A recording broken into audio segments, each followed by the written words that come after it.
الحمد لله وكفى وسلام على عباده الذين اصطفى خصوصا على سيد الرسل وخاتم الأنبياء سيدنا وسندنا وحبيبنا وطبيبنا وشفاءنا وشفاء صدورنا أعلانا وأولانا ومولانا محمد المصطفى وعلى آله التقى والنقى وأصحابه أولي الصدق والصفاء والوفاء أما بعد فأعوذ بالله من الشيطان الرجيم بسم الله الرحمن الرحيم والذين معه أشداء على الكفار رحماء بينهم تراهم ركعا سجدا يبتغون فضلا من الله ورضوانا سيماهم في وجوههم من أثر السجود ذلك مثلهم في التوراة ومثلهم في الإنجيل صدق الله مولانا العظيم وبلغنا رسوله النبي الكريم الأمين ونحن على ذلك لمن الشاهدين والشاكرين والحمد لله رب العالمين کہ محمد سے وفا تو نے تو ہم تیرے ہیں یہ جہاں چیز ہے کیا لوح و قلم تیرے ہیں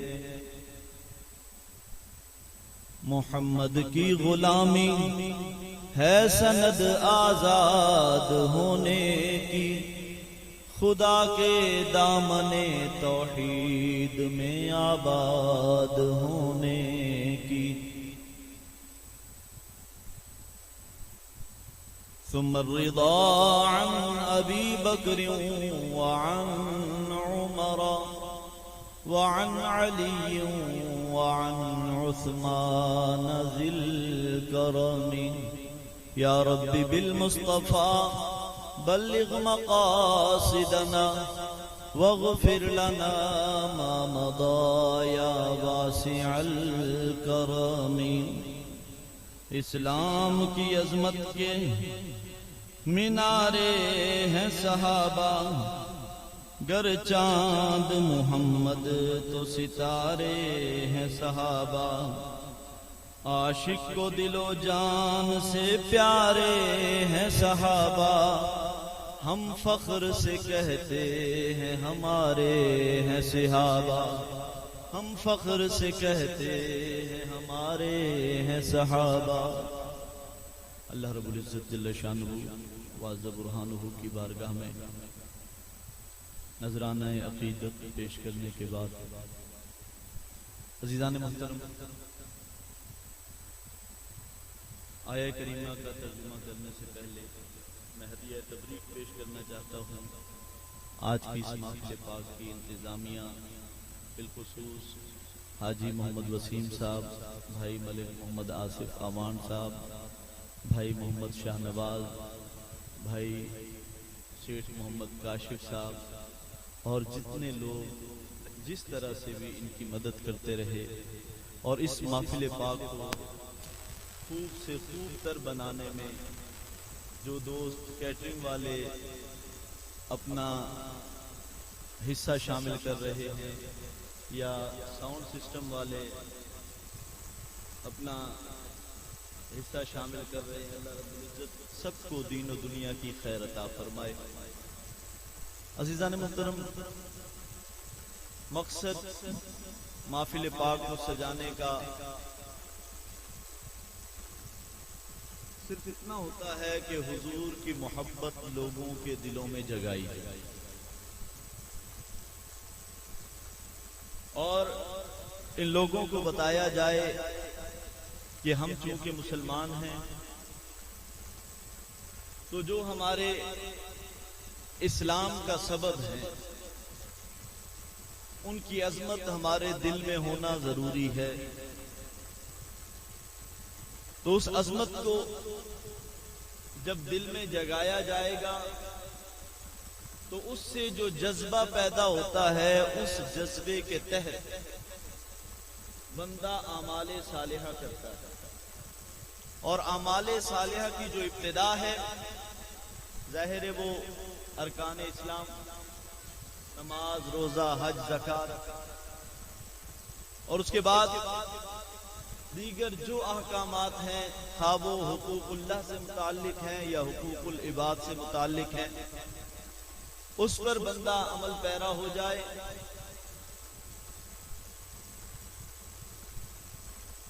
حضور نبی کریم علیہ الصلوۃ والتسلیم کی سنتوں پر عمل پیرا ہو جائے تو محفل پاک کے انعقاد کا مقصد پورا ہو جاتا ہے۔ اور اگر محفل بھی ہو، لاکھوں کا خرچہ بھی ہو، ہزاروں لوگوں کا وقت بھی صرف ہو، درجنوں لوگوں کی محنت بھی صرف ہو، اور نتیجہ نہ آئے تو سب کچھ بیکار ہے۔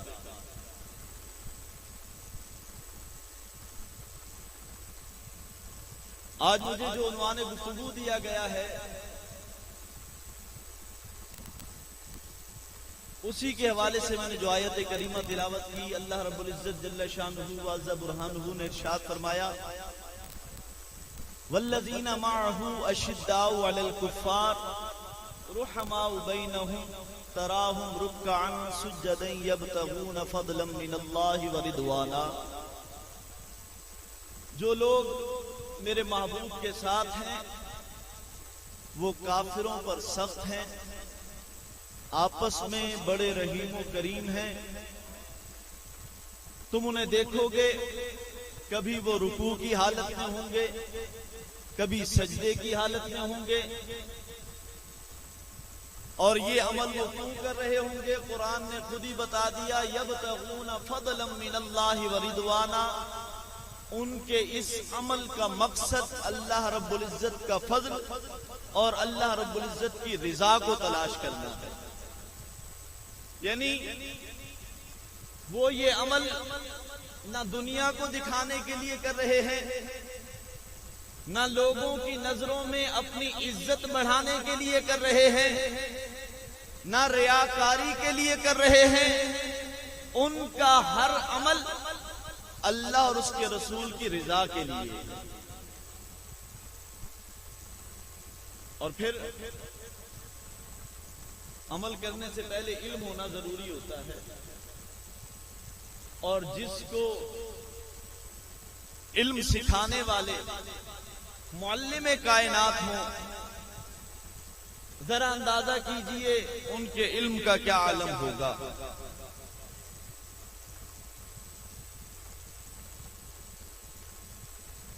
جب علم سیکھنے والے خود اس ہستی سے علم حاصل کر رہے ہوں کہ جنہیں علم اللہ رب العزت نے خود سکھایا ہو، کہ فرمایا الرحمن علم القرآن خلق الانسان وعلمہ البیان۔ جسے بیان سکھانے والا خود اللہ ہو، جنہوں نے اللہ سے سیکھا ہو، پھر آگے جنہیں وہ سکھائیں گے، اندازہ کیجئے ان کے علم کا عالم کیا ہوگا۔ ان کے علم کا اندازہ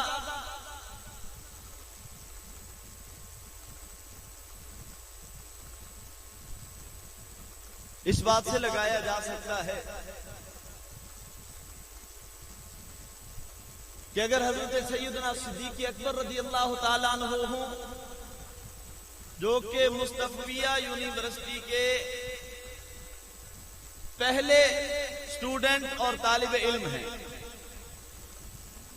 تو اللہ رب العزت جل شانہ وعز برہانہ کی طرف سے حضور کو جو علم عطا ہوا، حضور فرماتے ہیں جو کچھ اللہ رب العزت نے مجھے عطا فرمایا میں نے وہ صدر ابو بکر میں منتقل کر دیا، سینہ ابو بکر میں منتقل کر دیا۔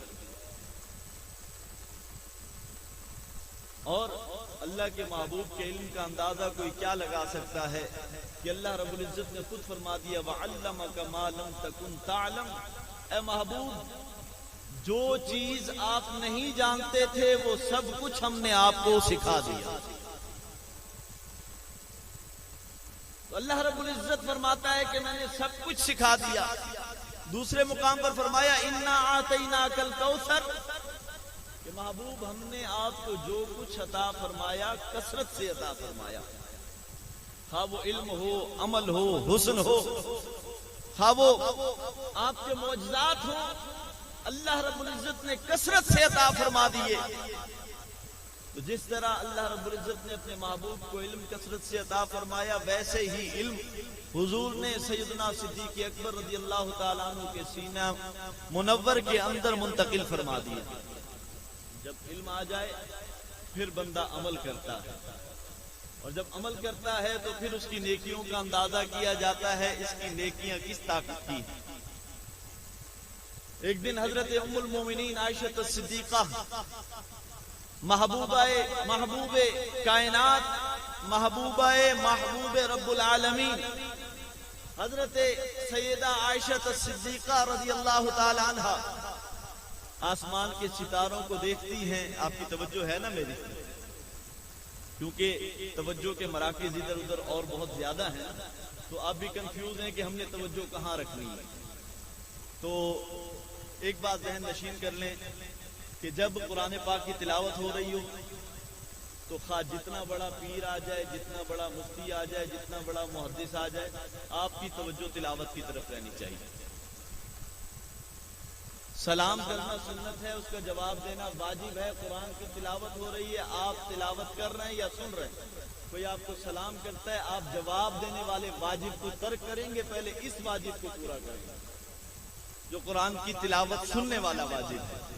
اسی طرح کوئی پیر آ رہا ہے تو قرآن کی تلاوت ہو رہی ہے تو پیر صاحب کا استقبال بعد میں ہو جائے گا، آپ پہلے قرآن کی تلاوت پر توجہ دیں۔ اسی طرح حدیث مبارکہ بیان ہو رہی ہے تو اس کا لحاظ رکھا جائے۔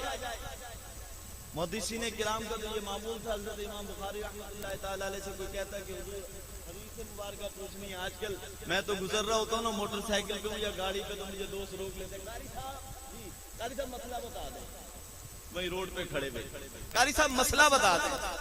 بھائی مسئلہ پوچھنے کے بھی آداب۔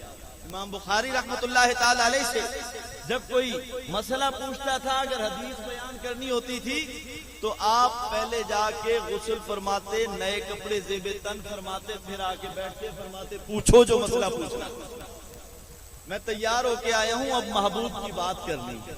ہزار بار بشویم دہن بمشک و گلاب، ہنوز نام تو گفتن کمال بے ادبیست۔ حضور اگر ہزار دفعہ بھی مشک و گلاب سے اپنی زبان کو دھو لیا جائے تو محبوب کا نام لینا اب بھی ہم سمجھتے ہیں کہ بے ادبی ہے، کہ جتنی عظمتوں والے محبوب ہیں۔ محمود غزنوی حضرت ایاس کے بیٹے کو بلاتے تھے کہ آئیں مجھے وضو کروائیں، کوئی کام ہوتا تھا بلاتے تھے۔ ایک دن ایسا ہوا کہ ان کا نام نہیں لیا اور کہا ایاس کے بیٹے ادھر آؤ۔ عرف عام میں اس طرح ہوتا ہے جب کسی کو باپ کے نام سے بلایا جائے، اس کا نام نہ لیا جائے تو اندازہ یہ ہوتا ہے کہ شاید اس سے ناراض ہیں۔ ہمارے یہاں بھی ہوتا ہے ہوتا ہے نا، جب اس کا اپنا نام نہ لیا جائے باوجود اس کے کہ اس کا نام پتہ ہو اور پھر اس کے باپ کا نام لے کے اسے بلایا جائے تو لگتا ہے شاید ناراض ہیں۔ حضرت محمود غزنوی نے حضرت ایاس کے بیٹے کو بلایا اور بلاتے ہوئے انداز یہ اپنایا، ایاس کے بیٹے ادھر آؤ۔ وہ حاضر ہوئے، آپ نے فرمایا وضو کے لیے کچھ پانی لے آؤ، میں نے وضو کیا۔ وضو کر لیا. حضرت ایاس کو پتہ چلا کہ آج حضرت محمود غزنوی نے آپ کے بیٹے کو ایاس کے بیٹے کر کے بلایا ہے, شاید ہو سکتا ہے آپ ناراض ہوں. تو گئے, حضور کوئی غلطی ہو گئی میرے بیٹے سے. آپ نے فرمایا ایاس تم نے یہ سوچا بھی کیسے کہ تمہارا بیٹا میرے پاس ہوتے ہوئے تو میرے سامنے کوئی ایسی غلطی کر سکتا ہے؟ حضور میں اس لیے پوچھ رہا ہوں کہ آج آپ نے اس کا نام نہیں لیا بلکہ اسے میرا بیٹا ایاس کا بیٹا کر کے بلایا ہے. حضور میں پوچھنا چاہتا ہوں یہ انداز آج خلاف معمول کیوں تھا؟ آپ نے فرمایا ایاس پہلے بلاتا ہوں کوئی کام ہوتا ہے اس کا نام لیتا ہوں, آج میں نے وضو کرنا تھا میرا وضو نہیں تھا اور تمہارے بیٹے کا نام محمد ہے, وہ نام میں بغیر وضو کے لینا نہیں چاہتا تھا اس لیے میں نے ایاس کا بیٹا کر کے بلایا. تو وہ پانی لے آئے, میں نے وضو کر لیا, ویسے ہی محمد کہہ کے بلاؤں گا. حضور نبی کریم علیہ الصلوۃ والتسلیم کی بات ہو, آپ کے اسم گرامی ہو, آپ کے اسم گرامی کی وہ عظمت ہے کہ اعلیٰ حضرت جیسے عظیم المرتبت عالم دین فرماتے ہیں کہ حسن یوسف پہ کٹی مصر میں انگشت زنا, سر کٹاتے ہیں تیرے نام پہ مردان عرب. حضور مصر کی عورتوں نے انگلیاں حضرت یوسف علیہ السلام کا حسن دیکھ کر کاٹی تھی, لیکن حضور آپ کا نام سنا ہے, وہاں عورتیں تھیں, یہاں مرد ہیں, وہاں مصر کی تھی جو فرعون کی زمین ہے, یہاں عرب ہے, جہاں حضرت ابراہیم علیہ السلام تشریف لائے, حضرت اسماعیل علیہ السلام تشریف لائے, آپ کی اولاد تشریف لائی, یہ عرب کے مرد آپ کا نام سن کے انگلیاں نہیں گردنیں کٹانے کے لیے تیار ہو جاتے ہیں. جب بات محبوب کی ہو تو پھر دھیان کہیں اور نہیں جانا چاہیے, دھیان وہی رہنا چاہیے کہ کون ہے, کیسا ہے, جیسا ہے. ارے بات تو حضور کی کر رہا ہے.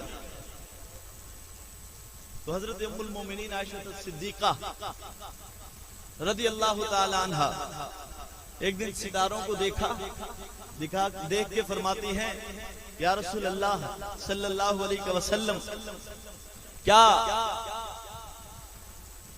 آسمان کے ان ستاروں کے برابر بھی کسی کی نیکیاں ہیں؟ آپ نے فرمایا ہاں عائشہ, بلکہ محبت میں آپ فرمایا کرتے تھے ہاں ہوں میرا.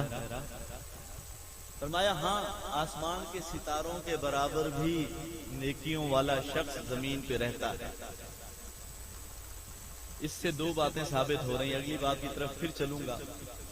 ایک تو حضرت ام المومنین عائشہ صدیقہ کا یہ عقیدہ تھا کہ یہ زمین پہ رہنے والے محبوب آسمانوں کی بھی خبر رکھتے ہیں, آسمان کے ستاروں کی بھی خبر رکھتے ہیں, اس کی تعداد کی بھی خبر رکھتے ہیں کہ کتنے ستارے, اور پھر یہ بھی جانتے ہیں کہ جتنے ستارے ہیں اتنی دنیا میں کس کی نیکیاں ہیں.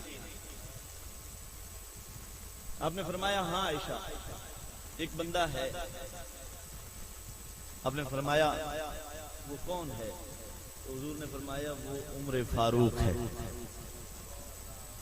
مجھے موضوع دیا گیا مختصر وقت میں کوزے کو سمندر میں, سمندر کو کوزے میں بند کرنا ہے, اور ایسی جب کیفیت ہو تو بڑا مسئلہ بن جاتا ہے, اور چاروں سے صحابہ کرام کی شان بھی بیان کرنا ہے. اور وقت میرا اب ختم ہوتا ہے. آخری بات کر کے اجازت چاہوں گا, باقی پھر موقع بنا تو صحابہ کرام کی عظمت کی ہم قائل ہیں, پھر بیان کریں. حضرت ام المومنین عائشہ صدیقہ پوچھتی ہیں کہ حضور آسمان کے ستاروں کے برابر کسی کی نیکی ہیں؟ حضور نے فرمایا ہاں عمر فاروق کی. آپ تھوڑی رنجیدہ ہو گئی کہ میرے والد کی کتنی خدمت ہے, کتنی قربانیاں ہیں, اور آسمان کے ستاروں کے برابر نیکیاں عمر فاروق کی ہیں. آپ نے فرمایا میرا پریشان نہ ہو, آسمان کے ستاروں کے برابر اگرچہ عمر فاروق کی نیکیاں ہیں, لیکن صدیق اکبر کی غار والی ایک نیکی عمر فاروق کی ساری نیکیوں پر بھاری. عزیزان جی وقار,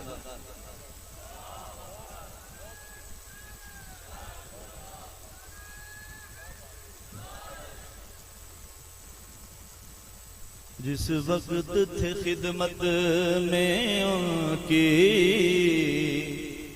ابو بکر عمر عثمان و علی, جس وقت تھے خدمت میں ان کی ابو بکر عمر عثمان و علی، اس وقت رسول اکرم کے دربار کا عالم کیا ہوگا، ہر کوئی فدا ہے بن دیکھے، ہر کوئی فدا ہے بن دیکھے، سب مل کے پڑھ لیں ہر کوئی فدا، بلکہ وہ بندہ پڑھے جس کا یہ عقیدہ ہے کہ میں حضور پر فدا ہوں۔ ہر کوئی فدا ہے بن دیکھے، دیدار کا عالم کیا ہوگا، ہر کوئی فدا ہے بن دیکھے، دیدار کا عالم کیا ہوگا، ہر کوئی فدا ہے بن دیکھے، دیدار کا عالم کیا ہوگا، وما علیہ الا البلاغ المبین۔